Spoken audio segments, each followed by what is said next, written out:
Eliwood, son of Elbert, the Marquess of Pherae, is the star of Fire Emblem Blazing Sword, and probably the most shafted Western protagonist in Fire Emblem to date. I mean, what kind of main character gets a 3-star treatment in Heroes? Come on now. It doesn't help that Eliwood's personality isn't all that appealing for a youngster picking up FE7 for the first time, especially when spotlight is shared by 2 other main characters that understandably have more appeal than him right off the bat. What with Hector being a big axe-swinging badass and Lyn being a lot of people's first FE crush, Eliwood comes off as very, very level-headed throughout the entire campaign, but for a lot of people playing FE7 for the first time, that may have been translated into being a generic Lord character. Admittedly, in a vacuum, Eliwood may not have a standout personality among Fire Emblem characters. Well-mannered, compassionate, idealistic, pretty par for the course as far as lords go. But to only view Eliwood's default character and supports neglects his actions in the main campaign, where he truly shines. It's not exactly who Eliwood is or what he says that makes him great, it's what he does that makes him great. I'll be tackling Eliwood's character by discussing 3 main points. First, I'll be discussing his ideals, his worldview, and his standalone development in the main story, arguing that his development lies in the strengthening and reaffirmation of his values. Next, I'll be exploring Eliwood's and Hector's friendship and discussing Eliwood's vital contributions to both characters' development. Lastly, I'll explore Eliwood's relationship with Ninian, discussing the synthesis and pacing of their supports in relation to the main campaign, and explaining how perfect they are for each other. An often heard complaint I hear about Eliwood is that he's a generic, static lord who doesn't have much of a personality outside of his archetypical traits. And while it is true that Eliwood is both very idealistic and chivalrous, Eliwood's idealism gets sufficiently explored in his supports and challenged in the main story. With that in mind, I believe it's necessary to explore some of his supports to get a solid grasp of his character moving forward. His supports with Pherae explore his idealism and how self-aware Eliwood is. In their C support, Eliwood asks Pherae if she's gotten used to being in their ranks. She says she has, mentioning that as a mercenary she's quick to adapt. Eliwood praises her skill, and Pherae calls it an honor and vows not to betray his trust in her. Then Eliwood asks that she not use formalities with him. He says, "We are equals, fighting together for a common cause." Pherae is surprised at this statement, so Eliwood continues. Pherae remains silent. "You seem surprised. There goes another naive lordling with his head in the clouds. Something like that?" Pherae dismisses his presumption, but wonders how a Lycian lord could think his way for long. And while she likes his way of thinking, she does not believe it's a realistic worldview. Eliwood takes what she says as a compliment regardless. In their B support, Eliwood asks Pherae about her sister, Florina, and finds out they are both knights, something that is apparently rare to see in Lycia. She explains that she never wanted to send Florina off to fight, but the climate of Ilia forced them to become knights. The discussion transitions into a talk about Ilia's reputation. Eliwood mentions that the mercenary way in Ilia has led to prejudice against them by other lands. Pherae agrees, and rationalizes her situation by saying that it is what it is, there's nothing she can do about Ilia's cruel climate, and that it's better to honorably fight for the homeland. Pherae's worldview, fostered in the harsh Ilian environment, is a more accurate reflection of the real world. Pherae is a Pegasus Knight for hire, a dangerous job in which clients are considered like expendables, assets to be bought to get something done. While Eliwood deems everyone in this troop as a friend, Pherae understands that the reality is that fighters don't need to be friends, and are certainly replaceable. I mention Pherae's support here because it's important to highlight that Eliwood understands his perspective is privileged and easily contestable. His self-awareness is appreciated in of itself, but as we shall see, Eliwood's idealistic worldview and his mantra of being compassionate to everyone will be challenged often in the story. Another trait that bodes negatively for Eliwood is his physical constitution. Eliwood is nowhere near a formidable fighter that Hector is, and while Eliwood is clearly skilled in battle, he is by no means someone who should be spending his time on the front lines. Unlike other lords like Sigurd, Hector, Ephraim, or Ike, Eliwood's courage isn't exactly fortified by his capability of being a frontline menace. This is not only indicative in his bases and growths, but in his supports as well. While Hector downplays Eliwood's physical constitution, Marcus and Harkin express a desire to protect Eliwood and to fight instead of him. Hector says, "I'm built tough, you know, a little too much is just enough for me. But you've never been a hardy one, Eliwood. Nor are you used to travel. Go on too long and you'll collapse." Meanwhile, Marcus says, "Perhaps it is not my place, but Lord Eliwood, you should stay out of combat, I think. Let me deal with the enemy. You can join me, Lord Eliwood, and thus travel in safety." While Harkin says, I hate to seem imposing, but I must ask you again. Please, your safety is of utmost importance. If you would just refrain from combat and leave the fighting to me. While all three of them insist that Eliwood's combat prowess isn't questionable in battle, they still wish for Eliwood to stay back and leave the fighting to them. It indicates that Eliwood, while a skilled fighter, is inexperienced in battle. He even admits to this. Yet this doesn't detract him from fighting in any way. I'm afraid that cannot be. This is my journey to make. It is my responsibility. And to Harkin he says, "Thank you, Harkin, but still, I have my reasons why I must fight. Until I finish what I have set out to do on my journey, I cannot think of escaping or avoiding my enemies in any way." Despite being inexperienced, he would feel guilty to let others do the fighting for him. And even if he's putting himself in harm's way, well, this is his journey to make. It is his responsibility. This line is much truer than one may think. Eliwood's quest to find his father was started by Eliwood himself. He can't stand back and let others get their hands dirty for his sake. He must go and fight on the front lines, no matter how unintimidating or unformidable he may be. He can't strike fear into the hearts of his enemies like Hector can. He can't solo entire squads of soldiers like Ephraim can. He doesn't have any reputation like Ike or the Grail mercenaries do, but it doesn't matter to him. It doubles down on his courage as a character. But courage alone isn't enough to save the day. This is something that Eliwood learns the hard way in the campaign. He begins the campaign in Pherae in hopes to find his missing father, Elbert. After multiple hard-fought battles against the elusive Black Fang in the Lazian state, Eliwood finally finds his father on the Dread Isle. Sadly, they also confront Nurgle, a druid who has orchestrated a plot to rule the world with dragons at his command and is responsible for Elbert's disappearance in the first place. Tragedy strikes when he manipulates Ninian, a young woman accompanying the heroes after being found at sea, to fatally wound Elbert and coax the dragons into entering the human world. After Nils arrives on the scene and snaps Ninian out of her trance, Nurgle abandons the gate and the heroes try to escape alive with Elbert, but his wounds inflicted by Ninian are too severe. In tragic irony, the girl who tried to escape the Isle unwittingly returns to it and steals the life of the man who comforted her and her brother while they were imprisoned by Nurgle on the Dread Isle. All the time spent, all the trials and tribulations to get from Pherae to Valor were in vain. Despite Eliwood's growth as a fighter, despite him defeating Marcus Laws, he was powerless to rescue Elbert when it counted. Eliwood failed and had to watch his father, the man he looked up to his entire life, the man who made Eliwood the way he is, die in his arms. He says, "No, my son, I'm done here. You, Eliwood, you must finish this." Ah, Eleonora, she will be cross with me. Eliwood, your mother. I'm sorry. Tell her I'm sorry. Eliwood mourns his father's death, holding his hand for the entire journey back to Badon. But it takes only until the Black Fang once again are pursuing him for him to snap out of his despair and fight with his friends. The chapter is appropriately titled New Resolve, as it symbolizes Eliwood's new goal to honor his father's dying words and stop Nurgle from succeeding. We'll have time for mourning when this is all finished. For now, in my father's name, I will do everything I can to stop Nurgle and protect our lands. Eliwood is doing his best to keep a positive image so as not to concern his friends, but he's still grieving over Elbert. He says this to the tactician. "I apologize for all the trouble. I'm fine now. I have my friends I can lean on. Thanks to all of you, I'm getting stronger. I am coming to believe that together, we can overcome anything." Eliwood is still sad, but he prioritizes the well-being and protection of his friends and anyone else who is a part of his journey, and uses that as a crutch to keep fighting. For Eliwood, there's no turning back. He needs to stop Nurgle as soon as possible. There's no room for any more despair. He's done enough grieving since he left the gate. I've heard criticisms of Eliwood's development here as stale, as he quickly regains himself and continues the journey onward with thoughts of Elbert left behind. But that's the point. Eliwood's development here is the reaffirmation of his ideals and the honoration of Elbert's last words. This is a character-defining moment for him.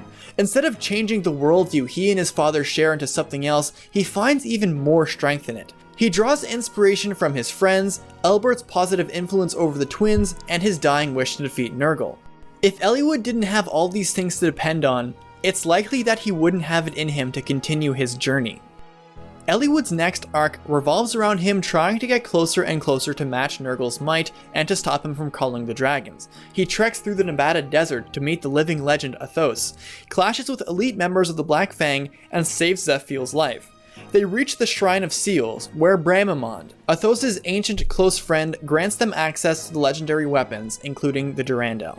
Unfortunately, Nurgle once again flexes his power in front of them. Supercharged with Brendan Reed's harvested life force, or quintessence, Nurgle appears again to take the twins, but Ninian works out a deal with Nurgle to keep her brother and her friends safe. Nurgle then leaves with Ninian, not before giving a taste of his full power to the heroes. In the wake of losing Ninian, Eliwood is reminded of how powerless he still is to stop Nurgle. But they push onwards to the Magmoor Caverns, and Eliwood succeeds in proving that he's worth wielding the Durandal. Finally, with this new blade made to slay dragons, and a new horse, surely he is now strong enough to take on Nurgle.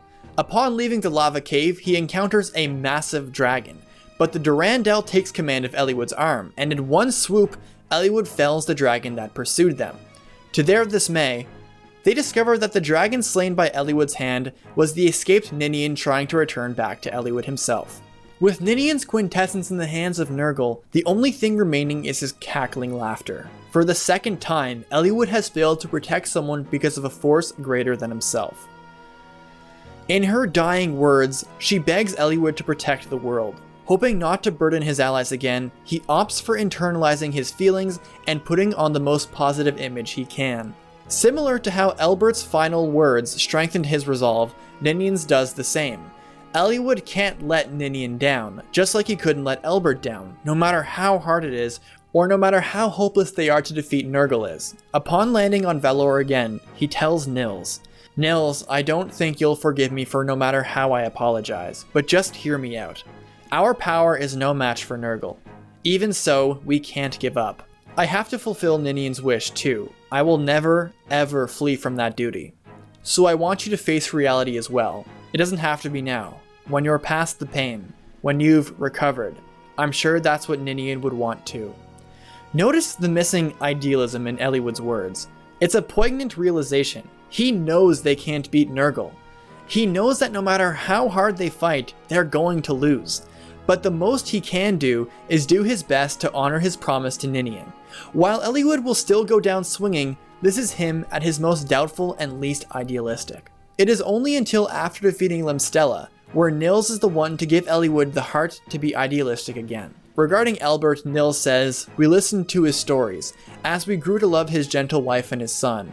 Premonition, no, that is too strong of a word, but we felt his son would be the one to save us. That's what we felt. That's why, Lord Eliwood. I believe in you. Even though Ninian's gone, I will continue to protect you. I have to. That's Ninian's wish. It's our wish. Let's stop Nurgle. You're the only one who can do it." Then, Lyn and Hector rally behind Nils' words, and eventually, Eliwood says, "Everyone, you're right. My friends are here with me. There's no power on this earth stronger than that. Let's go. The Dragon's Gate awaits. That's where we'll shatter Nurgle's ambitions."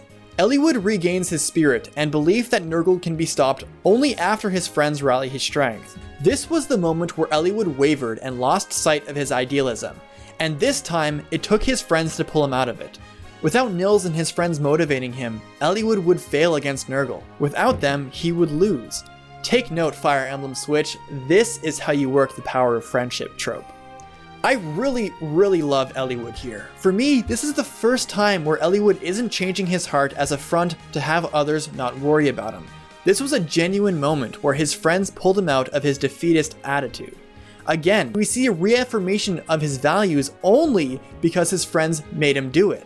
So the ending of FE7 is kind of an ass-pull, but real quick. After defeating Nurgle with their now supercharged legendary weapons, courtesy of Athos, Bramimond revives Ninian so she could appease the roaming dragons called onto by Nurgle as a dying last resort. Then Eliwood and his friends slay the last remaining dragon there. I find Eliwood's growth in his journey to be fascinating and inspiring. He begins an idealistic and compassionate young man on a mission to find his idol father, and throughout his journey these values are challenged.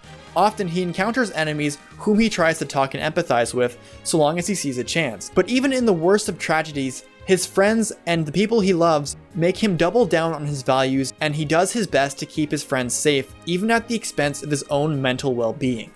He keeps pushing himself through the mud because not only must he honor the wishes of the ones he loves, but because he understands that this ordeal is ultimately one that he started. It was his journey to find Elbert. He's not down to lose anyone at the expense of his own lack of effort, no matter the status of his emotional or physical state. At his least Eliwood-like point in the journey, his friends rejuvenate both his optimism and his compassion. And towards the end, not even Nurgle can make Eliwood hateful or vengeful. Instead, Eliwood reaffirms on his compassion and then pities Nurgle for what he's become. While one may call it bland that Eliwood begins and ends the game as a level-headed optimist, it ignores the fact that his values were often challenged by his adversaries.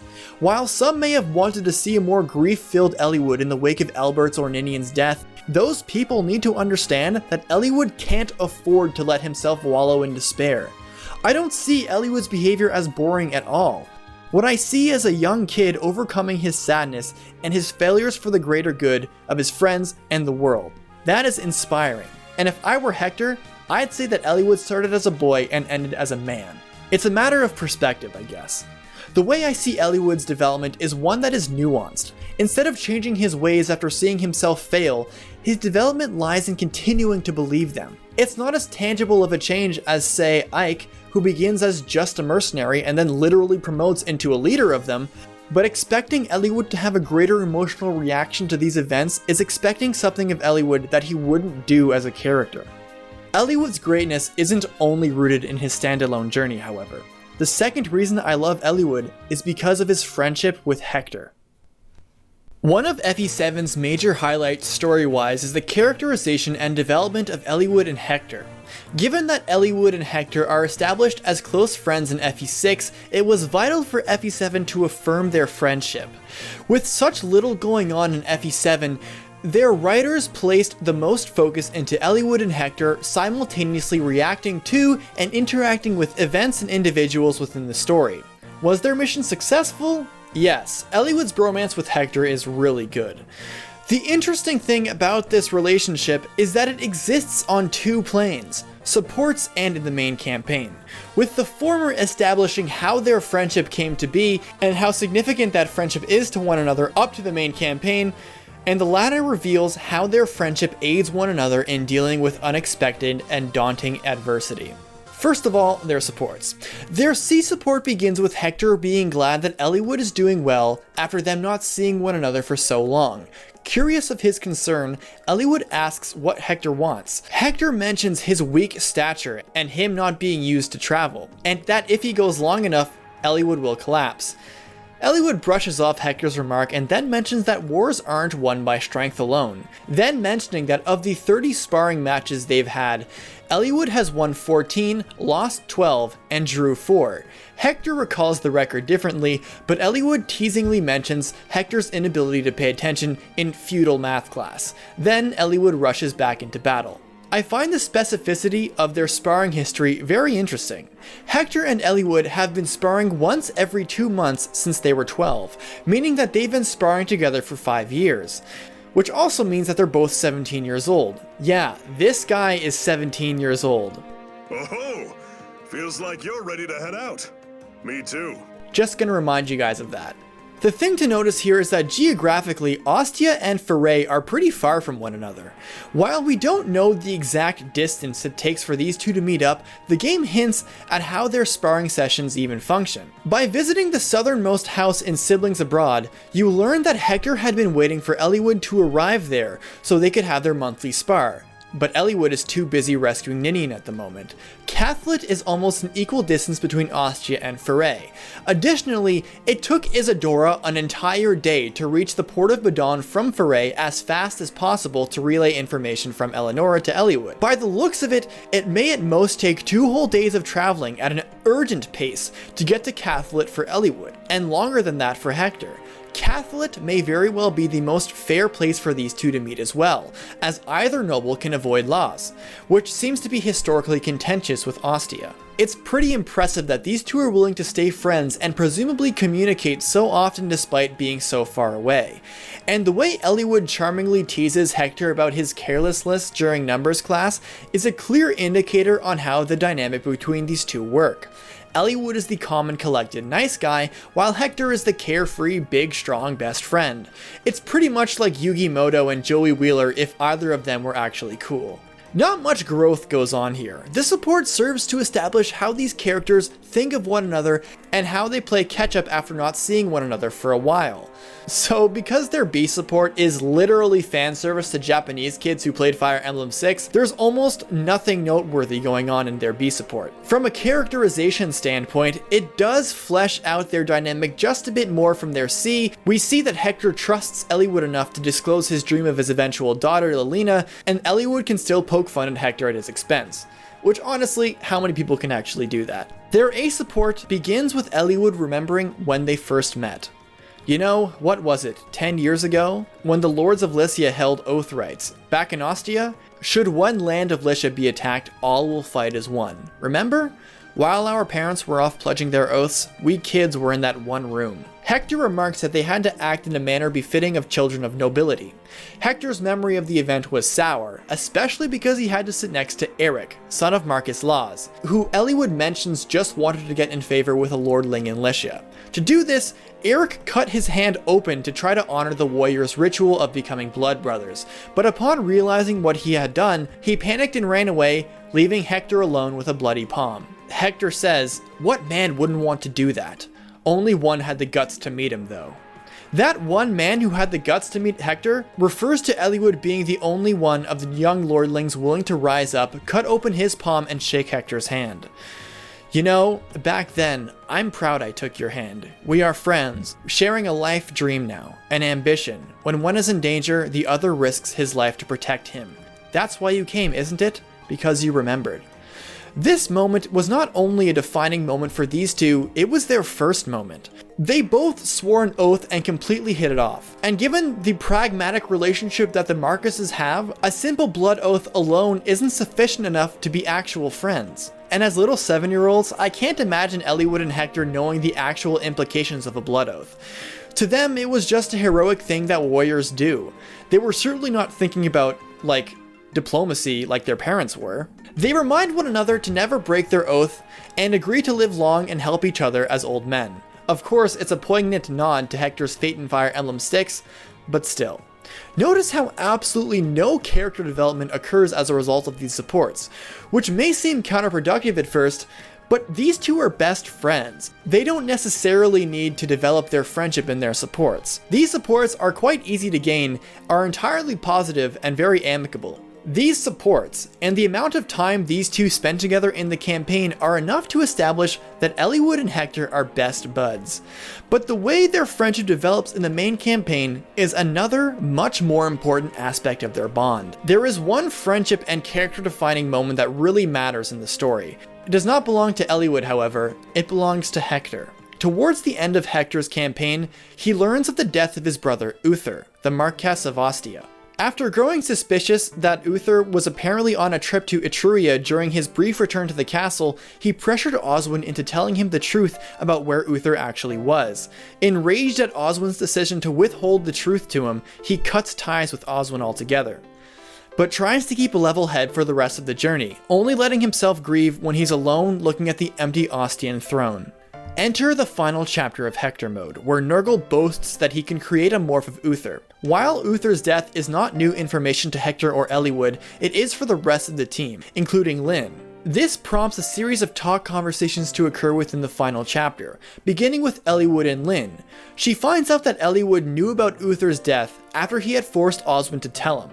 Eliwood explains to her that Uther was actually dying during their first meetup in Ostia, and when they revisited again, and Uther wasn't there, he figured it out that Uther died from disease. This prompts another conversation to occur, this time between Eliwood and Hector. Hector's personal journey in his campaign is his struggle to accept that it's okay to feel weak. Recall on Fargus's ship, Lyn crying at the thoughts of her dying people. Hector tells her that he didn't expect a strong woman like Lyn to cry. Here, Hector assumes that to cry is to be weak. He then follows up that comment by saying that as much as he wanted to cry like a baby when his own parents died, he couldn't in front of others. But even when he was alone, he still couldn't. Back in the final chapter, Hector apologizes to Eliwood for not telling him about Uther's death sooner. He's okay with it, but he asks him if he settled things with Oswin about it yet, since Oswin knew about Uther's death before Hector, but didn't tell him. Hector snaps at Eliwood, telling him not to talk to him about Oswin.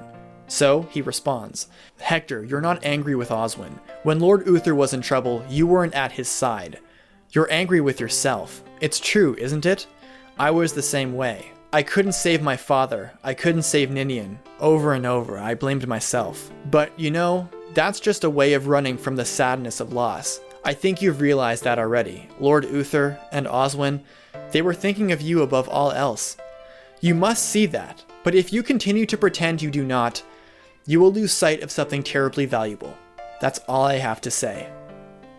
First of all, it's clear that while Eliwood spiraled into grief for a time from losing Elbert and Ninian, and for that reason Eliwood can empathize with Hector's self-imposed blame, here's the thing. Hector blames himself for Uther's death because he wasn't there to help him. He was busy helping Eliwood. Hector's decision to accompany Eliwood on this journey meant that he could not be in Ostia. The conflict here is that if Hector had known about Uther's illness, he'd have to make a choice to either be there for his brother or be there for his best friend, but he would hate himself for not making the other choice. So, Uther hid his illness altogether so as not to distract Hector at all. Last, what Eliwood insists upon at the end is that he mustn't pretend he doesn't understand why Oswin and Uther did what they did for him, because in doing so, he won't allow himself to accept the fact that people care for him, people love him, and just because people are concerned for him, it doesn't mean that Hector is weak or any less of a man. Eliwood's advice finally causes Hector to admit to Oswin that he understood why Uther and Oswin hid his condition. To complete this character arc, if he has an A support with Lyn, he lets her cry on his shoulder, symbolizing Hector's acceptance of his feelings and being accepting of others showing concern for him. Eliwood, the only other person who could understand to the fullest extent Hector's struggle, is the catalyst for his most important moment as a character in the game. I think there's a lot of people who do not know the significance of this scene, which is unfortunate. Personally, I don't like Hector because he's some axe-wielding badass bruiser. I like him because his personal journey is of dealing with his emotions. And I like it even more because Eliwood is the one who is needed to complete his journey. So far, I've talked about Eliwood's standalone journey and his fraternal relationship with Hector and his contributions to his character development. At last, I will talk about the significance of Eliwood and Ninian's relationship and why it's my favorite canon pairing. Eliwood first encounters Ninian in Siblings Abroad, while also ghosting on Hector for a training session. He saw her being pursued by ruffians and decided to step in and fend them off. As Lyn and Nils try to locate her, they meet up with Eliwood as he carries the unconscious Ninian in his arms. They do not meet again until a year later when Eliwood is traveling to the Dragon's Gate for the first time. But it isn't until Ninian kills Elbert at the Dragon's Gate where we see these two have an on-screen, one-on-one conversation. During their rest at the port of Badon, both Ninian and Eliwood share grief over Elbert's death, but Ninian is much more visibly distressed about her actions at the gate. Eliwood does his best to reassure her. "There's something you must hear. You're not responsible for what happened to my father. You suffered as much as he did. Please don't punish yourself further." During this exchange, Eliwood doesn't see Ninian as the girl who killed his father. He sees a sad woman in need of compassion and protection. Upon Ninian and Nils sensing danger, Eliwood runs out and quickly pulls himself together. Then Ninian runs at Eliwood's side with newly acquired power donated from Nils. Ninian has had no agency for the entire game until now. Finally, she goes out and gets some. Her guilt from stealing Elbert's life motivates her to be at Eliwood's side. Interestingly, Eliwood empowers Ninian emotionally, while Ninian empowers Eliwood physically. Their relationship began from Eliwood protecting a girl in need, and Eliwood's guardianship still holds true even a year later. This time, however, it is much more meaningful as they both fight to honor the same man they both love, Elbert. After this moment, Ninian is officially part of the campaign, meaning that she can start supporting with Eliwood. Their sea support is pretty straightforward. Ninian thanks Eliwood for rescuing her back in Catholicate, despite Eliwood saying that she doesn't need to think about it. She still indicates that she owes him back, so Eliwood awkwardly suggests that she do a special dance for him. Ninian enthusiastically agrees on it, so they strike up a deal. While the sea support has almost nothing to it, personally I find it refreshing to see Eliwood act like a dork in front of her. It's brief, but it's nice to see Eliwood not being super formal all the time. Sure, his supports with Hector are positive and laid back, but here he says something silly. Eliwood is a 17-year-old guy with a crush. This support brings me down to that perspective. In the next chapter, Eliwood and Ninian's relationship continues to develop. Ninian, upon seeing Hector give Nils a piggyback and upon accepting Eliwood's arm to help her deal with the desert heat, she is moved by the kindness displayed by this gang, even though they are both so different from normal people. Eliwood responds to this sentiment by saying, "Has that been bothering you? What's wrong with being a bit different from other people? When I look at you, I don't see other people. I see Ninian. I see a normal, kind-hearted girl." Ninian is again moved by Eliwood's compassion and chivalry. In the next chapter, Ninian laughs at Eliwood's remark that he couldn't tell if Lyn and Hector are actually friends in light of their arguing. Eliwood then bashfully mentions that he likes it when she laughs. There's a trend going on here. Each chapter provides a brief development with Eliwood and Ninian, ranging from displays of kindness and protection to lighthearted laughter to eagerly waiting for his return after FE7 turns into a spy movie real quick. The development of Eliwood's and Ninian's relationship is both natural and adorable. Not only does Eliwood want to protect Ninian because he has feelings for her, but Ninian needs Eliwood because she needs him to protect her. Eliwood doesn't just act as someone Ninian can depend on, but he and his friends prove to her that she has a place in this world. Eliwood, Hector, and Lyn all accept her and Nils for who they are, and at last, Ninian and Nils aren't on the run anymore. Ninian is safe and happy just as much as Eliwood happily keeps her safe. Their B support begins with Eliwood telling Ninian about a festival held every year where the people from all over Pherae come to party and dance. He starts telling Ninian about how Eleonora would dance all night like a young maiden with Elbert. But the mention of Elbert upsets Ninian. Eliwood, being his empathetic self, apologizes for bringing up his own father, but reminds her that his death wasn't her fault. Ninian doesn't let up and tells Eliwood that he's wrong and that she's been deceiving him. But she can't tell him why that is. She apologizes and starts to tear up. Although it's pretty impressive how Eliwood apologizes for making Ninian upset about bringing up memories of his own father, the larger takeaway here is Ninian's sudden wave of guilt that comes over her. We don't know where Ninian's admittance to this deception is coming from, but it's so significant that it causes her to cry. Their A support follows up with their B conversation, with Eliwood asking why Ninian is so sad all of a sudden.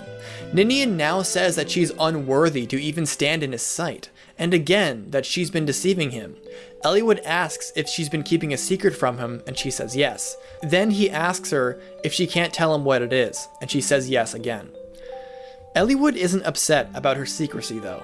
He just tells her that he hopes that one day she can tell him, yet Ninian continues to tell him that she's being deceitful. This prompts Eliwood to say this: "Ninian, I love you.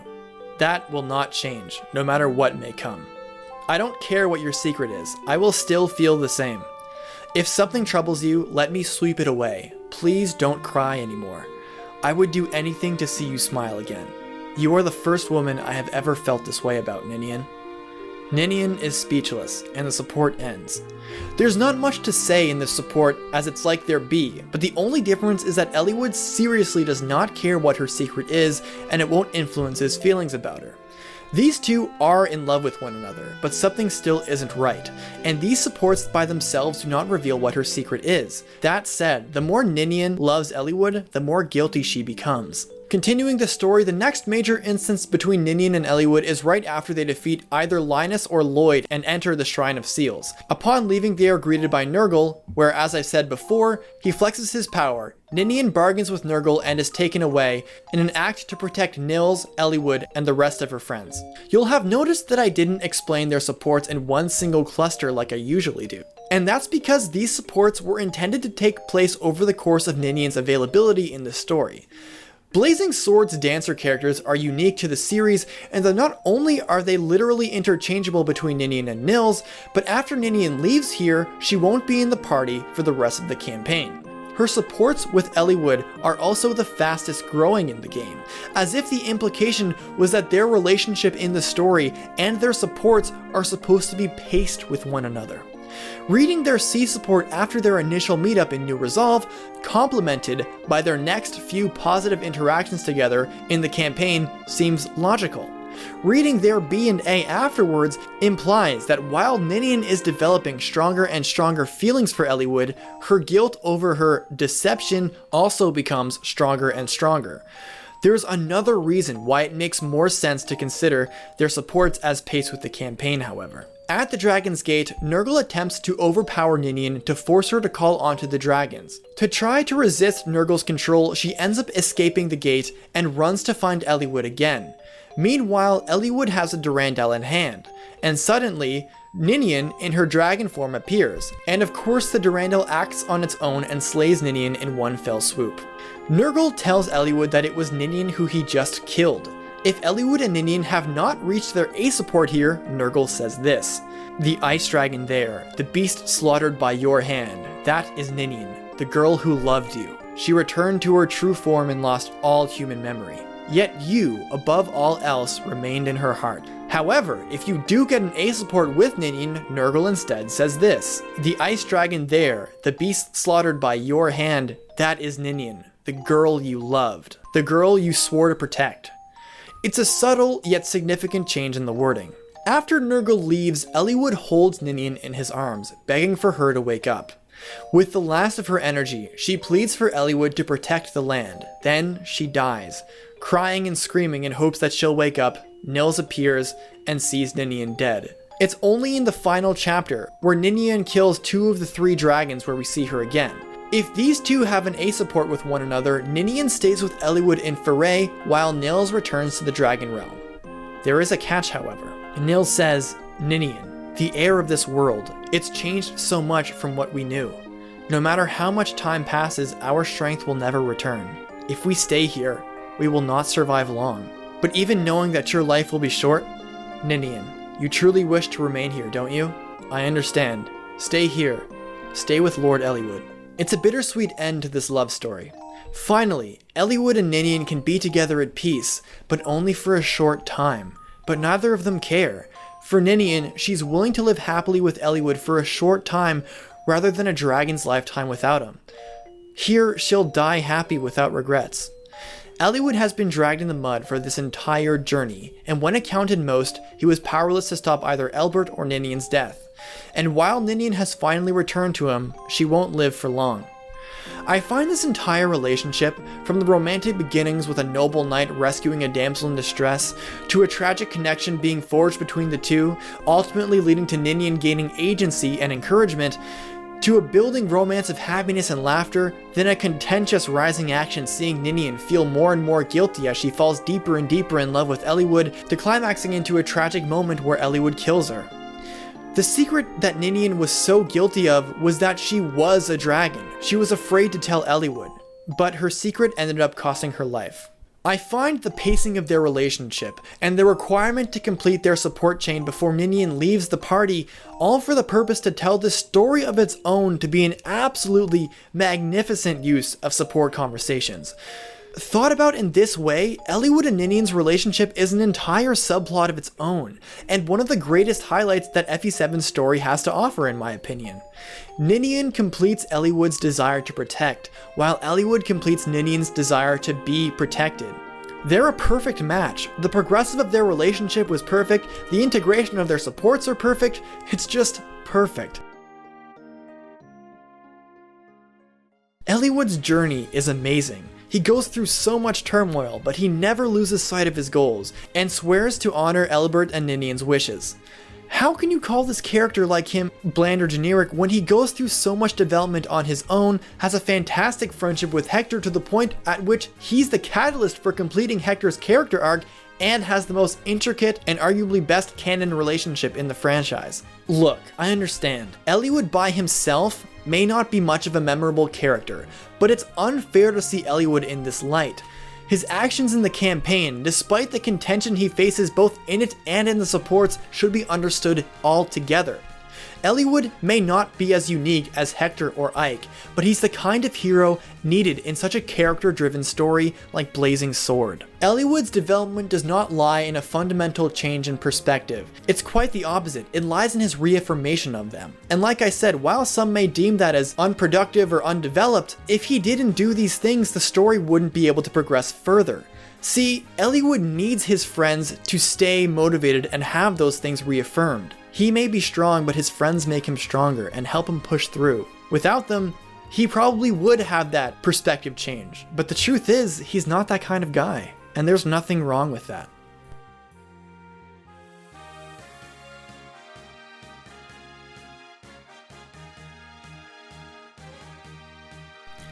And that'll do it for Support Science number 8.